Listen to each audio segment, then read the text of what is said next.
Hi, everyone. This is Danny Mason. I'm the VP of Sales here at Business Apps. Excited for everybody to join the webinar today. I've also got Chris Akey, who is one of our top resellers, if not the top reseller for Business Apps. Chris, do you want to give a quick introduction to yourself? Yeah, thank you for that, man. I appreciate it. Everybody, thank you for joining. Appreciate it. And I appreciate the opportunity to kind of, give our pitch and story. Yeah, so we're Grand Apps. We're out of West Michigan. You guys should all definitely go and like our Facebook page. That'd be awesome. We started back in 2011. So I think like a year, just over a year when you guys started, right? When did you guys launch? It was 2009 or 10? 2009. 2009. Yeah, so a couple of years after. And I mean, just been going ever since.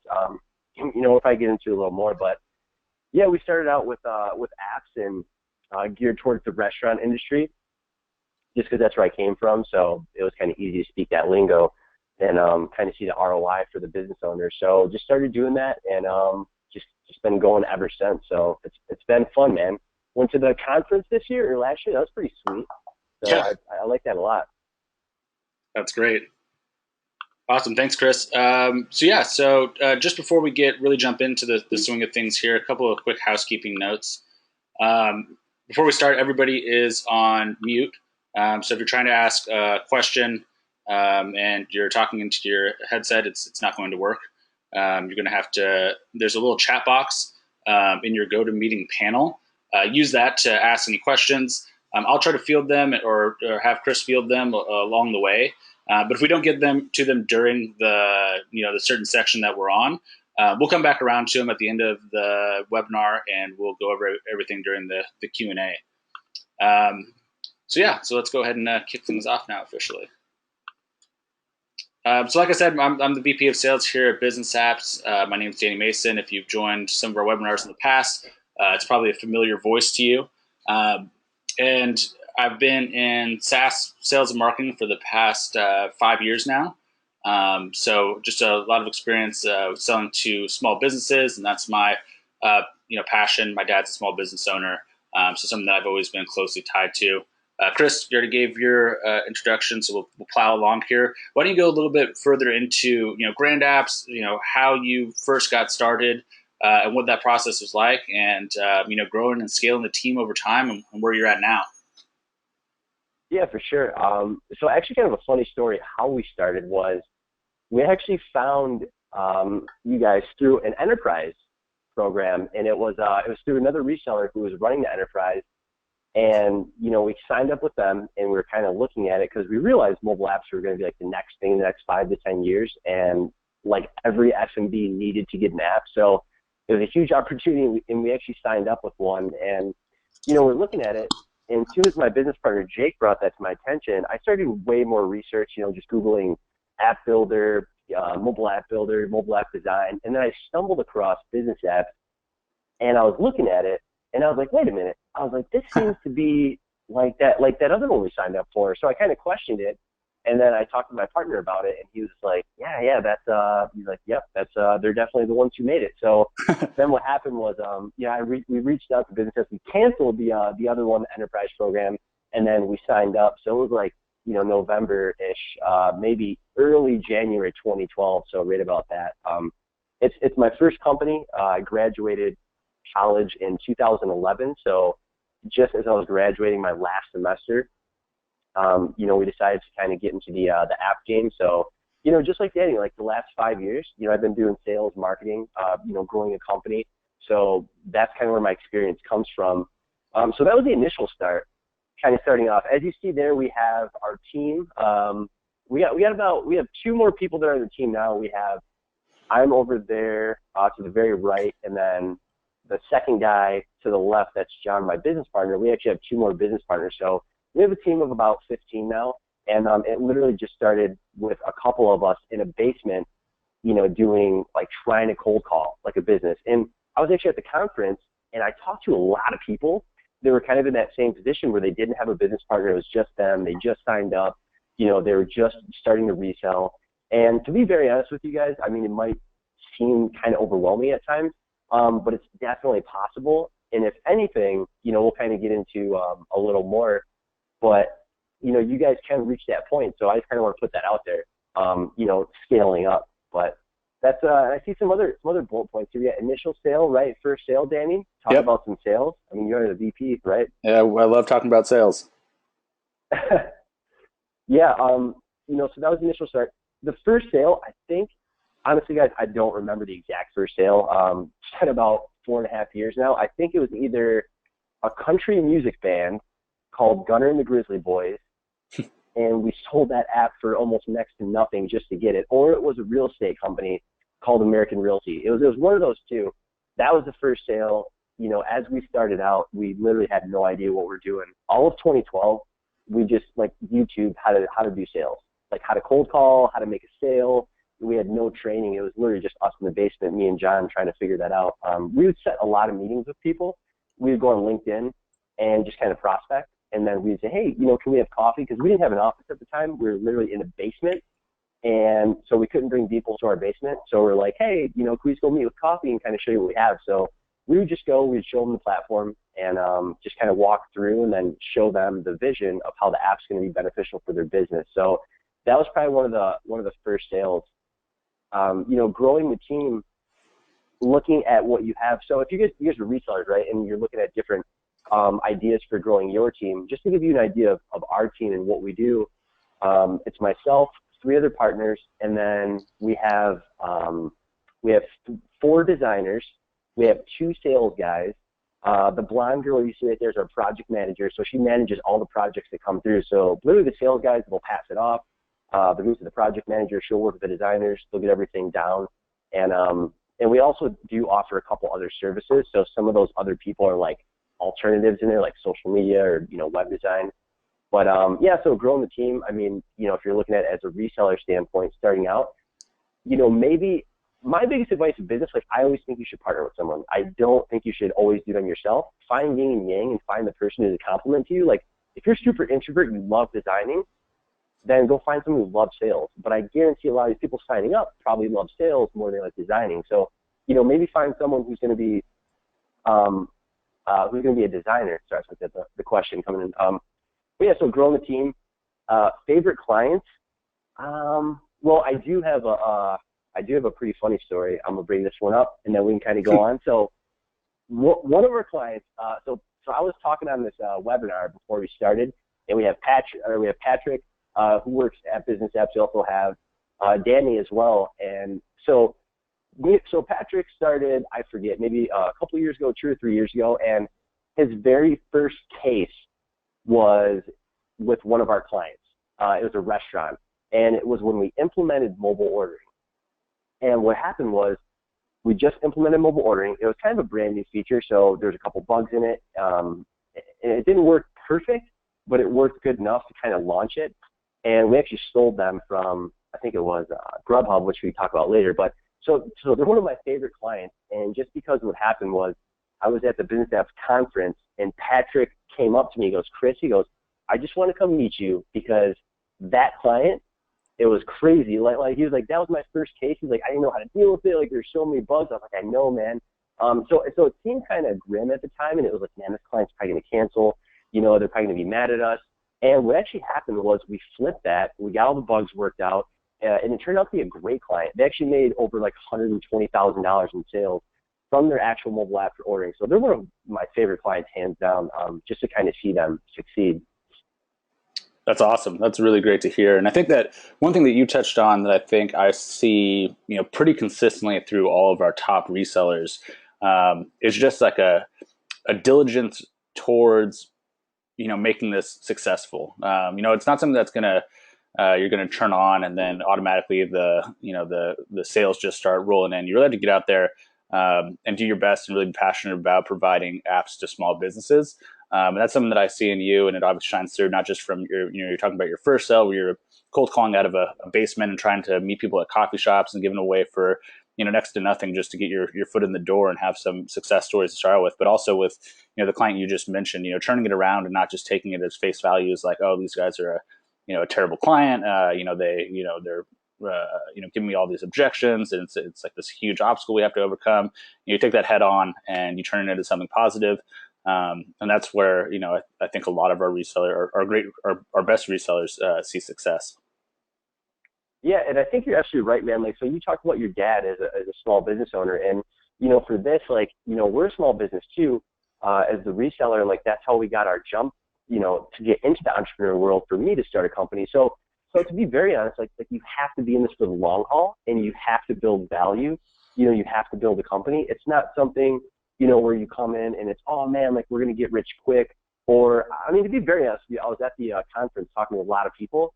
And just based on our sales structures and what happened was, so there's two different models that people kind of run, and we actually kind of ran too, was we're looking at recurring revenue, right? And that's such a sexy word for so many people. Like, oh my gosh, recurring revenue. I could sit at the beach. I could just be making six figures, because that's what everybody's on Facebook selling you, right? Download my program, sign up.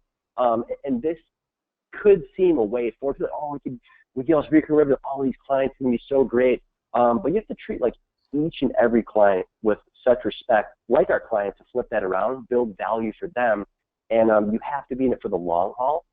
And also too, like the models of it, like doing a setup fee, because we did that model. Like we try to almost like give away apps and just do like a hosting, but we found people, who wouldn't invest in their business, in their marketing, their design, their development. Those people didn't value it as much because it was almost, next to nothing. So that was kind of a trend that I noticed, that I kind of want to put out there up front is, look, like this product is, if you told someone, you said, hey, business owner, go get a quote for this dashboard and this app with all these features, I guarantee even if you went to India for $16 an hour, it's going to cost you probably $100,000+. I guarantee it, because we do some custom apps and they're very basic and they come out to like 15, 20K. So that, that's on the lowest possible. Establishing the value right there. Right? That's like your guys' platform is amazing. Yeah, that's the floor for custom development is probably $20,000. So yeah, I mean, and that's also, you also have to hire a whole new team to be able to support that. It's kind of hard to just outsource that momentarily and then cut it off. So a lot of good points there. So speaking of building apps, you said the restaurants, that's obviously, I think, your bread and butter. And you said you had some background before. Was there anything else? Like why restaurants? I think I don't know if this is gyms for you as well, but or why gyms? Why did you get into those industries? What did you identify in those that you said like, oh, this is a really good market for us to crack into? Yeah. So the restaurant, what I was going to say, when I was actually at the conference, I was talking to a lot of people, and we were like the only ones selling the restaurants, which actually blew my mind. And I'm going to tell you guys why in a second. A lot of people are selling to churches, nonprofits. Hey, that's a good market, sure, but there's a lot more benefits to a restaurant or a gym. I mean, Danny, to be very honest with you, I was a server. I worked as a waiter all college. Sorry, I thought. No, I was a waiter. So I was serving tables, and I just knew the lingo. I was anywhere from a busboy to a server to a bartender to like a mid-manager, and immediately, as soon as I saw your guys' platform, and as soon as I saw a restaurant, it just made sense, because I'm like, man, people could go here, they could order, they have punch cards. You're taking all these pieces that a restaurant's doing separately, and you just embody it to one app, which is amazing. And these two are for very loyal people. So how I kind of think of it is like, you have your website, like that's the first place people try to find you. Then you have your social media. That's how you engage with people. That's your other marketing, maybe your email marketing. And then you have the app for the very loyal people who want to come back. They want to keep ordering food. They want to use that punch card. I mean, it's a simple formula, but it works. If you could tell a restaurant owner, hey, we did this number, right? So with our biggest case study with that client that made like $120,000, I was kind of thinking like, what other value, would this app like offer them? And I was kind of racking my brain and go, wait a minute. I was like, let's say that like when somebody calls in and they have no online ordering or app ordering, let's say that takes an average of like 5 minutes per call. Some people are longer. Hey, what's all your special? Some people are like, I want the large pepperoni. Let's make it happen. So, all right, 5 minutes. And then you take how many orders you have and you do the calculations. We found that with the orders, what the client saved, they literally saved a full-time employee from 9 in the morning till 5 p.m. at night, taking orders every single minute, and it was 12 weeks of time that was eliminated. So if you take 12 weeks of time times minimum wage, whatever state you live in, and you add that up, that's literally like 20-some thousand dollars that you just saved that business owner from somebody calling and ordering. So then if you, I mean, like, look at that ROI. Yeah. You guys should be selling restaurant apps for literally $25,000 and say within year 1.2, you know, you guys are going to make a return off this just by saving time on orders. So that's a huge value, you know, and once I started really seeing the value of it, I mean, it's just such an easy sell because it benefits the restaurant, it benefits the customer, it benefits you as a reseller, it benefits everybody. It's just a win for everybody, and that's what I really like to do, is find a win for everybody, just so everybody could leave feeling really good. But I mean, that's like basic sales, you know that. Gyms too, you know that. I mean, scheduling reservations. What we did, and this is a pretty different formula, and maybe other people could take this and go a different route, was we noticed the gym industry, people were selling workout PDFs for like $20 ebooks. So we're like, all right, what if you just make a quote unquote ebook in the app, sell it for $2 on iTunes and Android, and then you could always keep updating that workout guide. So it's an interactive PDF guide, and you could send push notes, all these other great features. I mean, and that just works for the fitness industry. So we had one client make $20,000 off app downloads. A few of them, you know, we partnered with them. Like, we're like, man, you have 300,000 followers on Facebook. You know, you have 500 subs on YouTube. We're going to build your app for free, but we're going to partner with you for $1.99 and do a percent split. You know, we did that, and I think we made like $15,000 off of that just by doing the percent splits off of that workout guide. So, you know, there's different routes. I mean, like gyms, restaurants, that's like definitely one of our biggest ones. Yeah, and I would say, you know, one thing that you know, you touch on there that I think is really important is knowing the industry that you're getting into, or if you don't know it, like developing a passion for it, because you have to understand the ins and outs. Like you said, like coming up with the cost savings of a full-time employee. You know, you don't think about that until you know, you've actually been in the position. You know, you were a server, you saw, you know, what like hostesses would do, you know, standing there having to field phone orders. So I think that's something that's extremely important. And again, another characteristic that's prevalent throughout all of our most successful resellers is you have to kind of, I think, focusing and picking and owning an industry that you're passionate about is extremely important, because that's when you start getting to that next level of being able to show the ROI and really understanding what the features are going to be used for when you're going out and selling, which is just uber critical to, you know, closing any sale. If you can't relate it to you know, what they're doing, nobody's going to buy. Yeah, and honestly, guys, seriously, pick an industry that's profitable, it's going to work. I know schools are a big industry, and a lot of people are. I mean, hey, maybe I should just tell people, hey, keep pitching schools so we can get all the restaurants. Like, like seriously, but it's like, it just makes sense for restaurants. Like, I feel everybody who's on this call, who's going to listen to it, they need to be pitching restaurants because it's going to work. But again, yeah, like, learn the industry, you know, learn about business. But once you pick that one industry and you just hone in on it, like, that makes total sense, because you're going to see a tipping point where you're crushing one industry and you have, say, 100 apps built. You have so much credibility, and then other people are going to go, oh, you know, you have that restaurant, but, you know, what about my gym? Like, could you do an app for that? Yeah, we can do that too. Like, we have some great features, and, like, you're going to see way more success doing that. So it's going to let you focus and get there faster. Absolutely. And if you had to, you know, one question I had for you is, what was the biggest challenges that you faced when you were first breaking into the restaurant industry, and how did you overcome them? Yeah.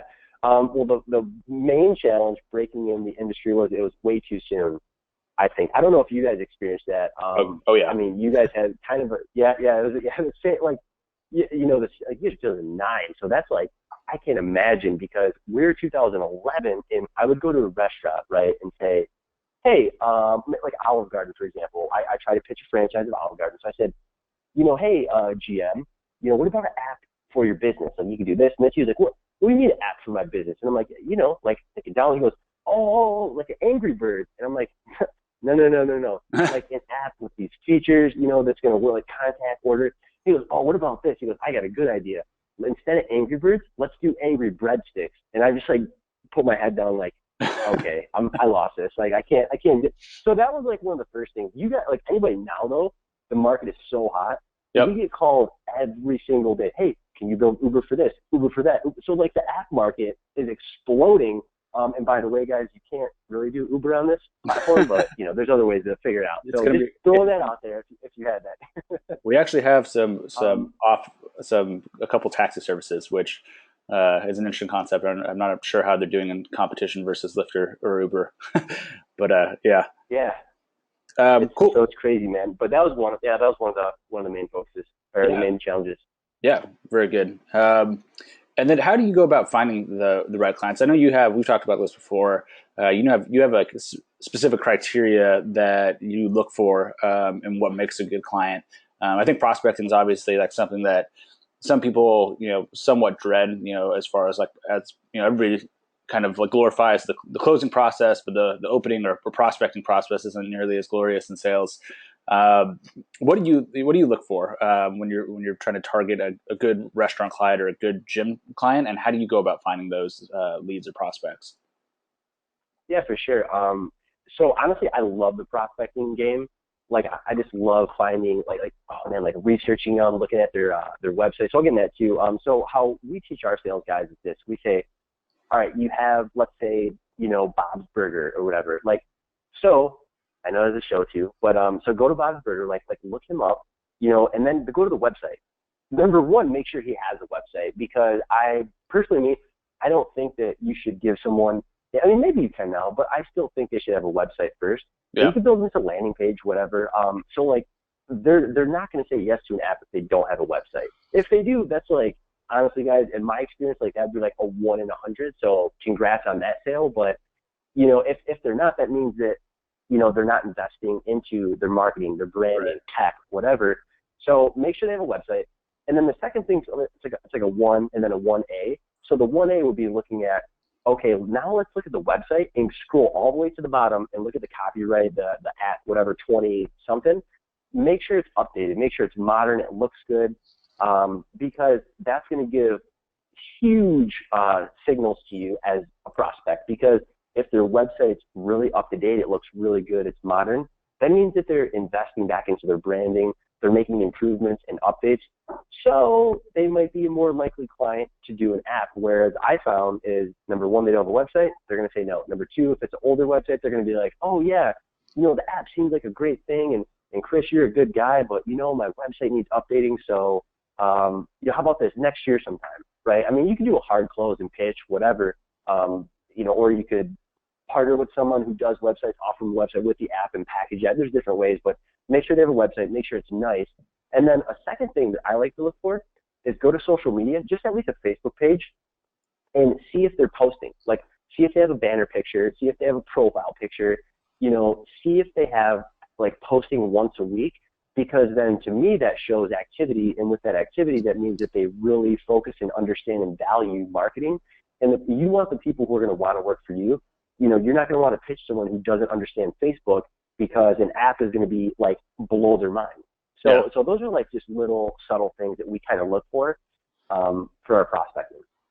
Yeah, and again, I think that just comes from knowing your clients inside that. It's hard to develop that type of process if you're trying to sell to 20 different industries. Like you said, like training a salesperson to do that is much easier when you say, hey, this is your exact process. It's not a lengthy process by any means. It's kind of like, hey, let's find out if they have a solid web presence and they're engaged in social media and they care about marketing. And if so, that's somebody we go forward with.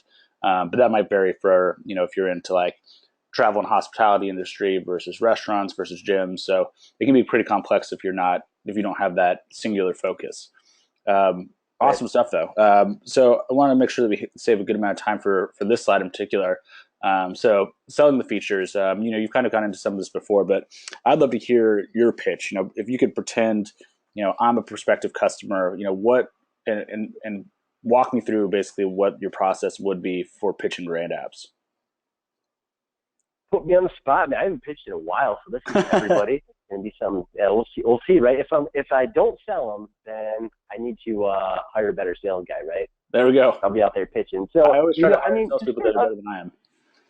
Yeah, right. That's honestly. Side note: when I was doing this, we hired a designer like way back in the day. Mm-hmm. He was our only designer doing all of our apps. He actually quit and left, and we had clients like in the pipeline. So I had to teach myself Photoshop in a week, because I was using Paint, and then I did our app designs for like 2 years, and then now like we started hiring like way more talented people, so our apps like were amazing. So people are like, oh, that's but yeah. Side note, hire talent, like that's for sure. Yeah, number one priority for me. Like pitching you, I would engage you and just kind of see what you're familiar with. So like Danny, like like do you have any apps on your phone, right? And then I mean, Yeah, let's sure. do this. We'll role play, right? So I Yep. just all right. So I'm like Danny, like I see you have a smartphone here. Like do you download apps? Do you have any apps on your phone? Yeah, of course. Okay. What were some of your favorite My favorite apps. I'm trying to think of a way I can phrase this where it's not too techy because mine are all pretty. apps? Yeah. um, yeah, my favorite apps. I like using Yelp. Is one I use a lot. I use ESPN to check sports scores. Yeah, I mean those are probably my two favorite. Okay. Yeah, great. So you got ESPN, right? So your review. So I seen you like sports and food. I'm taking that right. Yep. Yeah. Favorite restaurant. What kind of favorite cuisine do you like? Um, my favorite food is probably Mexican food. Mexican, I do too. Actually, I love nachos. That's like my go-to cheat meal all the time. So, yeah, I'm the same way, man. So we're here. You're a restaurant owner, and I appreciate the time. Yeah, I just kind of want to show you, what we have. I would have my computer there or a tablet. I would also have my phone out, and I would slide you, the phone. I might have a demo built for you, or I might have a previous client. And what I would do is kind of, show you through this, walk you through the features. But then what I want to talk about, Danny, is, you did mention that you did have the ESPN app. So I'm guessing that you get notifications, right? You get Oh push yeah. notes, you get alerts, right? Because you have the fantasy team and your players in the deal. It's like, I got to figure something out. So Oh yeah. you get alerted, and you like that, and also you love ESPN. So you're really loyal to that. So what I want to touch about with you and your restaurant is your very very loyal customers, and I want to talk about a mobile app and exactly how that mobile app is going to act just like the ESPN app, where your loyal customers are going to get notifications about not an injured player, but a brand new food special or some kind of coupon, and it works the same way. So you're familiar with getting push notes. Our platform is no different, right? You could go in, you could send a special out, you could schedule it. I would walk you through and show you the robust platform for it, geofencing, and you could send these specials out to customers. And what we found was the open rate is astronomical. Everybody's on their smartphone. They're connected. They're living this virtual reality of their phone. Their neck bent. They're going to get those push notes, and people are checking their phone literally 50 times a day. So they're going to get those push notes. And a lot of objections that we do get, Danny, I'll be very honest with you. You have the restaurant is, oh yeah, people could turn their push notes off. I totally get it, but what we did was we thought ahead of that, and we actually built in a little feature that's pretty cool. And it's kind of a little mini inbox where all those messages are going to be stored and saved right Oh, wow. there. So that's pretty cool. It'll have the little Christmas tree light. It's going to annoy people who are OCD, so they have to, go in there and open it. So you can kind of see the value of that, right? Yeah, absolutely. Boom, That's great. close. See, There we something go. like that. Like that. No, it was great. That's I love how kind you of, related it back yeah. to what they were interested in. It's really I like how you took it back to ESPN and basically showed them how push notes would work and how they're already. I mean, it's already tied to something they love, like you said. Like I get updates about the Warriors every time that a basket is scored, basically. So I mean, yeah, that's a great way to relate it back to what's important to them. Yeah, Dub Nation, for all you guys in Cat watching this, I was just telling the team before this, I had no idea what that was until today. I'd Yeah. have our social media. I was like, oh, what's Dub Nation? Like, because we have a client called Menace Joint, they're a restaurant, and they sell dubs, which are like burritos. And I Yep. was like, what is a Dub Nation? Like, it seems like, but yeah, that's where I kind of went with it. That's funny.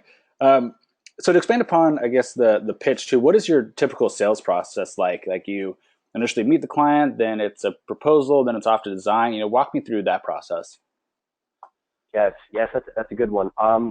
So what we did back in the day was when let's say you're a reseller right now starting out and you just signed up. If you haven't, you have to sign up.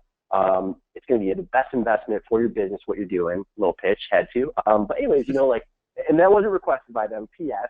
Don't think that they asked me to do that. I just did it because I love them. So, like the sales process what it's going to look like for us back in the day was we had no apps, we had nothing. So number one, make sure to find someone who can do Photoshop. Like, you need a Photoshop expert. If not, go to Upwork, go to Elance, wherever. Find someone who's going to do it. And what we did was we literally built out an app demo for that business. Like, number one, prospect, obviously, you know, and that's just basics. We already talked about that. Now we call them, we set a meeting. Once we set the meeting, right, put in your calendar, set it out, and then before the meeting, we'll send a quick little email. We'll send over some marketing material. So you guys should maybe do like I mean, seriously, go look at the platform. They have a marketing material section in the reseller platform. You can get white papers, infographics, whatever. And then a day before that meeting, shoot out an email to them. Say, hey, you know, check this out. I think you'd be really interested in this. Here's an infographic, and kind of set them up for the pitch of like, hey, I'm gonna go pitch a restaurant for ordering. Bam, show them the ordering PDF. So then now you had that. You go to the meeting. I say build a demo if you don't have anything. Now if you have, you know, 50 plus 20, whatever, how many apps, then just show them a couple ones you did. You don't have to spend time. If you're too busy, you know, to make that demo. Quick plug, we will make that demo for you now. Quick plug, we will make the demo for you. Oh, okay. $25, you get a demo app of it's just a simple like screenshots of you know, the front couple pages, but we will do that now for $25. That is great value add service, because I did not know that. I would have loved that back in the day. Yeah, like I was using Paint, man, Microsoft Paint, trying to put it together. That's crazy. No, it's cool. So yeah, so do that. So pay them $25. Seriously, like pay the $25, because now taking that screenshot, the demo, because I feel once you're in the meeting, in the sales process funnel is when somebody can actually see their logo, you know, they see their face on it, their business, they get really passionate about their business. If it's one thing that I've learned in this industry in design marketing, do not mess with the client's logo ever, period. Don't change it. Don't alter it, because you never know, their little kid made it, they made it. So, I mean, they're going to see that and get emotionally connected to it. Once they're connected, it's like, wow, this is really good. And then you go to your pitch, you know, which are so many different pitches, you know, like a little mini one that we did. You can do something like that. Then after that, you know, all right, so here's one thing you have to ask. And we ask this every single time that we pitch. We say, Mr. Business Owner, so out of 0 to 10, how interested are you? And then if it's like a 7 and up, that's a warm prospect. Great. Let's keep this going. And then always before you leave the meeting, set some kind of call to action where it's like, hey, when can I call you?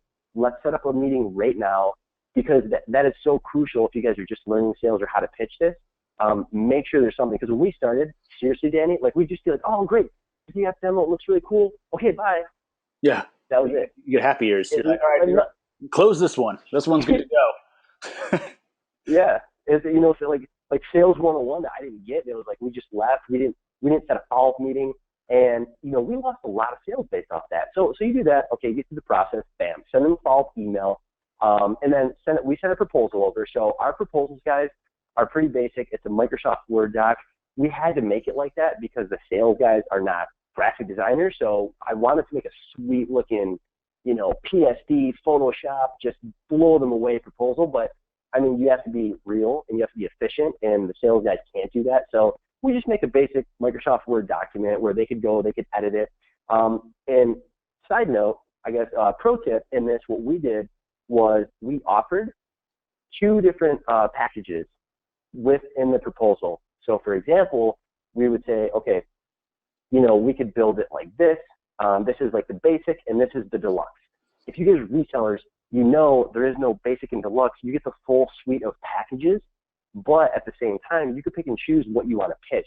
So we do that, and the only reason we do that is because Starbucks. So for example, I mean, any place really, they have different sizes of cups, and if you notice over the past like 5 years, Starbucks had a small, medium, and large. What Starbucks did was they know that everybody's usually going to get to the middle package because they're comfortable. They don't want to go too big, too small. Right in the middle, that's the majority of people. So what they did was they switched their cups up. So their small is now a medium, their medium is a large, their large is XL, and now they increase their profits based on that. So what we do is we make 2 or 3 options, and we kind of make the one we want them to get, like kind of in the middle, and price it how we think that, you know, they're gonna go. And so we send the proposal, then our sales guys do the follow up. We have a CRM, which is Insightly. We don't use Salesforce. It's too advanced for us. So something really simple, track those people and put some kind of call to action, stay organized with a calendar, and then you do the follow process. I mean that's until you close them or you don't. But be super direct with them. Ask them a 0 out of 10. Like, is this going to work? Is it not? Don't waste your time. Don't waste their time. And don't be scared of conflict. People, business owner, they are super direct. Oh, yeah. They're looking at ROI. They're not going to be afraid to tell you no, and it's not personal. Don't take it personal. It's literally, they're just looking at the bottom line. So if you didn't get the sale, you didn't show them how they're going to make money. One of the best sales guys I've ever seen in action, he had a really great quote that I remember him one time saying. He said, I get more no's than anybody in the entire world, but I also get more yeses because my job is to get people to make a decision. And I think that's really what sales is all about. You can't be afraid of no's. No's just means that, it's not going to be a fit and you can stop wasting your time. I always try to stress to our sales reps, your commission or how much you're going to make in sales is completely based off of, your time and devoting it to the right people. And if you're, spending 2-3 weeks trying to follow up with somebody who, is going to give you no anyways, that's just time that you could have been spending on a better client. Yeah. So like, seriously, attendees and people who are listening and watching this or replaying this, you literally just heard inside of Business Apps, the company that you're going to sign up for, you're working with, how they do it, and what what Danny's telling you is so true. And we're the same. So yeah, don't be scared of it. Like, don't be scared of rejection. Do activity, do more, be direct. And just try to close the sale. And if you can't, on to the next one. Yep, absolutely. All right, we've got a couple more. We're trying to get this all done by 11:45 so we can open it up for Q&A at the end. And this is an important one, talking about mobile ordering, which is the main focus of the restaurant apps that you're building. So yeah, if you want to walk me through, I'd love to hear. I think you've already taken us through the client that had made 150K with you. What about your setup? I think one thing that gets overlooked is you do have to have a pretty specific setup for receiving the online orderings. It's the same thing you would probably see as like a Grubhub or somebody has to use as well if they're using any other kind of mobile ordering service. So walk me through that and let, tell the people of how you actually set it up for restaurants to receive mobile orders. Yep, perfect. And a pre-context for this, for people who know the restaurant industry, awesome. You're going to, maybe write your emails right now during this time, but the people who don't, you have to understand this, how the restaurant industry works, specifically technology and ordering and POS and what's going on in the industry right now. So the industry is very, very, very fragmented with POS companies, online ordering. There are a few majority that own, huge stake or huge market share. Like Micros, Agilysys. They're not, yes, Aloha, those ones, and they're not fast movers. So they don't have open access. Also too, you might get an objection, right? And the restaurant owner is going to say, well, I have, online ordering. I want to integrate it with my app. Number one, just do a web tab. Boom, you got it linked. But, a lot of times they may say, I want to integrate with the API. I want to build it out. But the thing about it is these companies, Micros, Aloha, we actually try to get a bid from them just to see what it would be. Insane. They're going to give us they're going to charge us $250,000 to $300,000 to $400,000 just to integrate. And we're we said, guys, you don't have enough clients for us to justify that. Yeah. That it doesn't make sense. So the moral of the story is it's so fragmented. If you want the fastest and most simplest way to do notifications and ordering, it's literally Business Apps platform, and it's no different, seriously, than Grubhub. And a lot of business owners are on Grubhub. We took 2 of them away from Grubhub, so congrats, Business Apps and Grand Apps. Yeah. I say you guys should just target Grubhub. Go to Grubhub, find who signed up, and say, hey, we're way better. Yeah, keep in mind with Grubhub, you're paying 3% per order, or it's something that they're taking a percentage for for getting you the order, where we're not in a revenue share type position, or unless you set up your contracts that way. But for the most part, most of our resellers aren't setting it up on a basis of revenue share. So that's 3% savings just right off the bat. Yep, and you guys, and Business Apps uses Braintree, which is free for the first 50K in sales. Yeah, 50K is that's a long time before you're getting over that that hump. Dude, right there, that's the pitch. So take 50K times 3%. figure out what that number is, sell the app for that. Boom, there you go, off to the, you know what I'm saying? Like, Yep. so just little things like that. But, you know, Grubhub is bad because they actually keep the money for 30 days too. So they won't give you a check until the end of the month. So you have to go through all your products, all your resources. You have to spend time on employees, on all your food, and then they're gonna send you a check on top of taking that 3%. It just doesn't make. I mean, it makes sense for them. I get it, but this is a way better system, and there is no difference from what they're running to what this is. It's simply a note, like an email notification that'll go through to the Grubhub. They give you an ad, what do you do? But so here's the thing: how you can set this up with the Business Apps platform. Number one, it's going to be email notification, right? So the restaurant has to have Wi-Fi, and people might laugh, but some people don't have Wi-Fi. Like you might go to this country restaurant, you know, like they don't have it. So that's the number one prospecting tool I would say. Let's go back is they should have Wi-Fi. You know, but how it's going to work is it's going to have an email invoice order that's going to go to whatever you want. So what we do is we set it up to an email, whether it's the restaurant owner's email, we'll set up a new email for them, and then we will link it also to a printer, which like a HPE print and Epson, and those have gotten really, really better. I could seriously say that from experience because when we first started, Business Apps had no problem. The problem was with the printers connecting to the cloud, like their own cloud system, to receive those orders. So there was a little bit of a delay. And the business owners obviously was a little cloudier back then. Yeah, it was stormy, man. Like there was lightning. So now it's like, you know, it's clear, it's working, it's way better. And you know, so we'll link it up to like an e-printer. E-printers, guys, are literally $50 online, 50, 60, whatever. They actually got way more compact and smaller because that is a problem. Business owners go, well, my kitchen printer is so small. Okay, but look, this one's not as big, you know, so it is a little compromise. Okay, we'll knock off $200 from your app setup or something, you know. So you have to get an e-printer, which they're getting smaller, and then what's going to happen is someone's going to go through the app, they're going to place the order, it's going to shoot an email out to that printer, bam, then they get notified, they get a printout, then they can make the order, and that money goes straight to their bank. It's pretty simple, you know, and for the order too, it's obviously not tied to their POS. Right, so it's not tied to their inventory. Very few systems are doing that where it's tied to everything. Yeah. And I mean, those restaurants are probably like, you know, big chains that are using that. So like a mind that not even you know, Grubhub, E24, any of these big time you know, international level food ordering systems don't tie into the POS. It's just not. I actually come from a hospitality background, and you know, the company I was at before this was company Revenate, that was all about hospitality. So we did technologies for both hotels and for restaurants.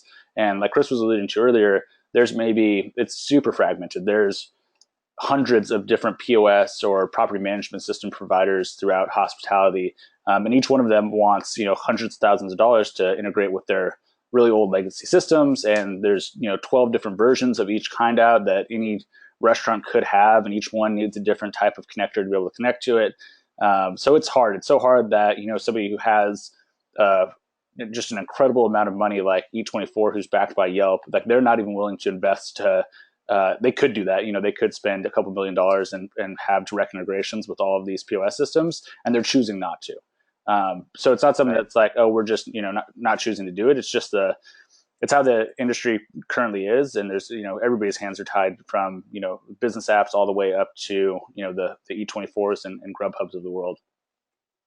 Yeah. So, you know, for me, like how I'm looking at this is there's a very, very interim time happening. And this is a very effective solution to have because what's going on right now, guys, is there's even a shift in people's behavior, whether they're ordering online. Look, mobile commerce, like, it's not like the majority. More people are still going to call in, you know, for an order than actually place the order, but it is going up, and people are getting used to it. So you have to get used to it now. So you tell the business owner, but this is a great solution for the now as people adjust, as the POS companies adjust, as software companies adjust. There's a huge transition going. So we need to implement this now to get your customers used to it. And then if a new solution comes up in the next 2 to 5 years, let's look at it then, right? But in the interim, let's set this up, you know, because you have to get in front of that shift before. Otherwise, your customers, number one, they're going to demand it, or number two, they're going to go somewhere else because it's super convenient. Because millennials are terrified to talk to people on the phone.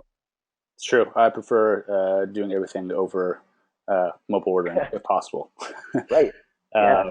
Great. Okay. So just to recap here and wrap everything up, first of all, I wanted to thank Chris for joining the webinar and everybody else for hopping on as well. This is a fantastic webinar. I hope that everybody had a chance to learn as much as they could about mobile ordering. If you guys want to stick around, we are going to do a Q&A session for probably the next 10 to 15 minutes here until around noon. But just to recap, to be successful with mobile ordering and selling to small businesses, restaurants in particular, and actually these are pretty broad for almost any industry. These selling points, you got to find the right clients, and you got to be knowledgeable and have a passion for the industry that you're in.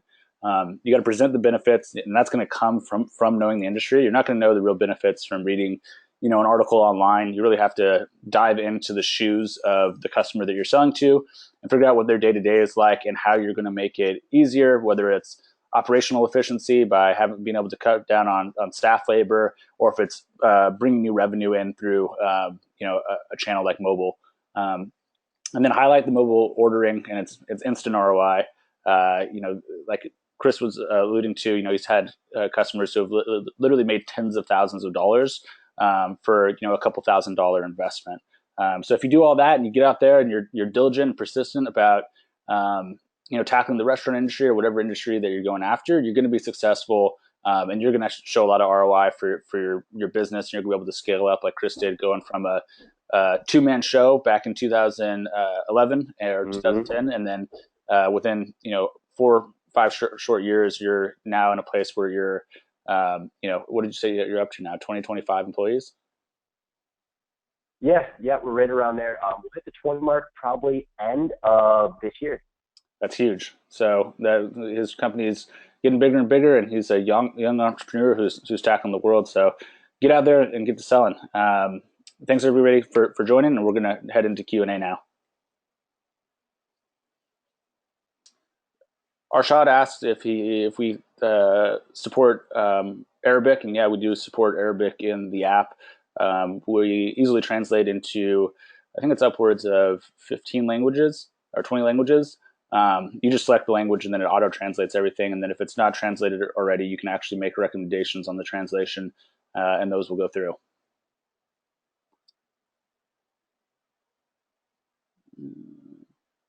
Somebody asked if this will be available for watching later. Yeah, of course. For all of our recordings, we put them up on the website. We also send out an email within 24 to 48 hours with the webinar itself, so you're able to view that and share it with your team if need be. Here's one for Chris. Dimitri asks, how many apps do you sell per month? Per month? Between 5 to 15. I mean, we also offer different services. So, between 5 to 15, I would say. Awesome. And then there's a follow-up also. What are your price points? I mean, you kind of went over a broad range, but, where would you say like the median or average price point is for the apps that you're selling? Yeah, I would say a business owner is pretty comfortable with like a 2,500 setup. And we also do $84 a month for the hosting. And then, also too, there was a question too about multiple hostings. Mm-hmm. So we actually charge $50 per location for that as well. Oh, that's a good idea. Yeah, definitely. Definitely want to be capturing all those and don't just sell it as one app. If they have, I think per location is probably the best way to go about it. John asked, I normally develop my apps from scratch. How customizable are your apps in terms of layout?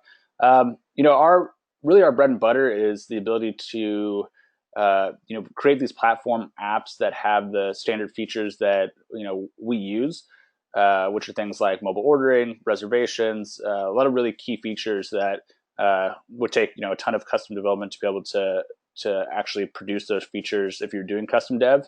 And really the value is being able to, there is some, you do have to give up some of the ability to customize the app for that to make sure it fits within the framework that we've already built. But the trade-off there is you're able to provide apps for a much lower cost. Like Chris was talking about, it's going to cost upwards of, at minimum, $50,000 to $20,000 for a very, very basic app. If you're building something like food ordering from scratch, that's easily a $50,000 plus app just for food ordering. So So I have a. Can I say something about yeah, that? yeah, of So course. we seriously we had a real client. Like, this is real. Like, we had a client. They had two companies they're looking at. It was us and it was one of our competitors in Grand Rapids in our marketplace. And they came to us with the proposal that was because what we did was we said, here's like all the features we're going to build. Here's a demo. They took it to that other company. The other company quoted them 50,000, so 50K. And obviously they came back to us and we charged them 45. We probably could have, maybe sold for more, but I mean, we really like to help people out. So all right, we'll do 45. And then we're like, hey, you could take the rest of that 40, 30 some $1,000, go on vacation, do marketing for your app, whatever. Mhm. So it's yeah, so that's kind of like the value prop that I think. And also too though, with the layout, I see a lot of people sometimes just super templated, like all their apps look the same. My recommendation: make them look different. Sure that the layout's going to be templated in a way, but the way you could set your graphics up and make it look really custom, that's going to set you apart, and it's gonna like blow the client away, and it's going to make it look way different. Yeah, absolutely. I would agree with that. Especially if people stumble upon the same app and they see that you're just replicating the same thing over and over again, they can sometimes get a little bit testy when they see that. Yeah. Trey asked a question where he's a photographer and he wants basically you've created. It sounds like Trey, you've created an app from years ago and you want to transfer it over to the business apps platform. Go ahead and just send me. Sure, I'll type in my email into chat. Go ahead and send me more details on that, and I'll forward you to the correct person here and see if we can get that set up for you. Um,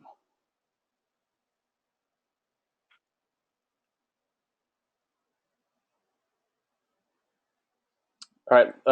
Lewis asked, why would a restaurant or food service place want a mobile ordering system when Grubhub, Yelp already are integrated with so many of these businesses? Do you want to field that one, Chris?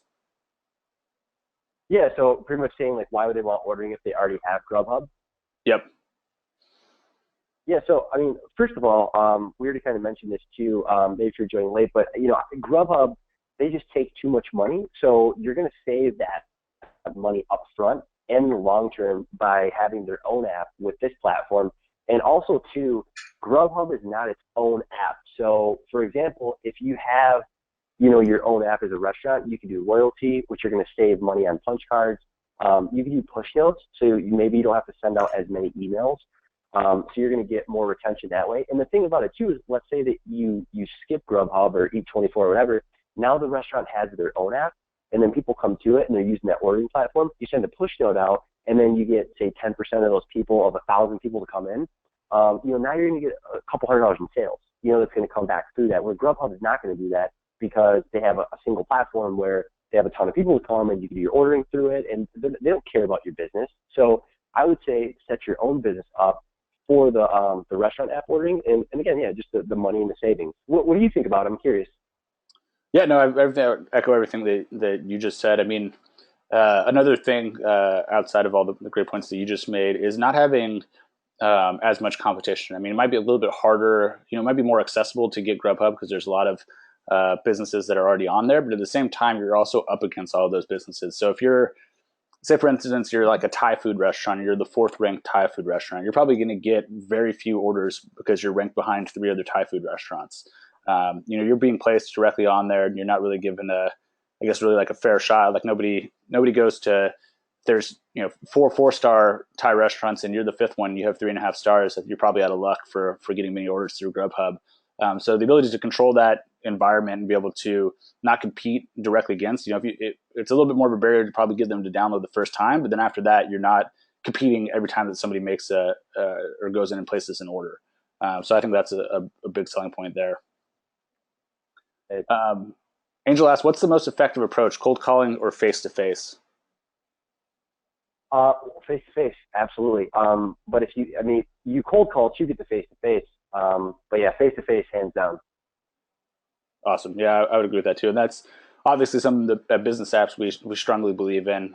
We don't have a distributed field sales team. We were faced with the decision, hey, do we try to build out like this huge field sales team? We have like an office in every single city, and we've chosen to go the direction of having really great resellers like Chris and his business come on board and sell apps as part of the Business Apps brand or under their own white label branding, but we feel like they're part of the Business Apps family.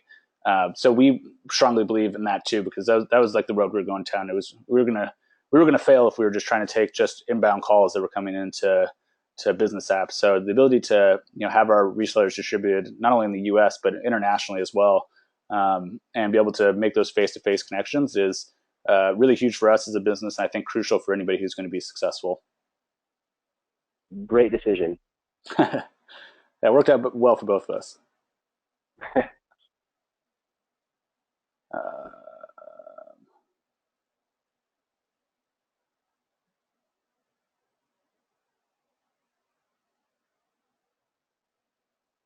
I was going to say, we can tell that you're a sales guy huh. because you have HubSpot sales blog bookmark. Oh, You guys see that? all this up top. It's pretty much all these. Literally, Yep. all of these are sales blogs. Yep. Uh, Adam asked, "Will you ever integrate with POS systems?" No, Adam. I think we went over that pretty much in detail during the webinar.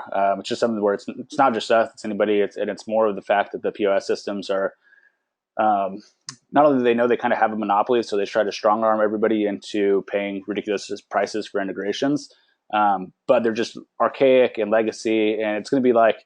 I think 10 years down the line, it's going to be like Blockbuster was before Netflix, and you're going to have every single small. I don't know if you guys have seen, but pretty much every small business that I see that starts up now that's a restaurant uses Square, and it makes a lot more sense because Square Yep. is just a lot more compatible. It's cloud based. It's much easier to use. It's just a much friendlier process, and you don't have to use an old style POS system to be able to do it. You just need an iPad, which is way more beneficial to most restaurants. So no plans, and I think it's to be honest, I think it's it's going to be a dying breed soon enough. And then when we see more cloud-based softwares opening up like Square, that's when we're going to make our integrations is with somebody who has a friendly API and who is used to working with technology companies that aren't trying to push them out and try to stop progress.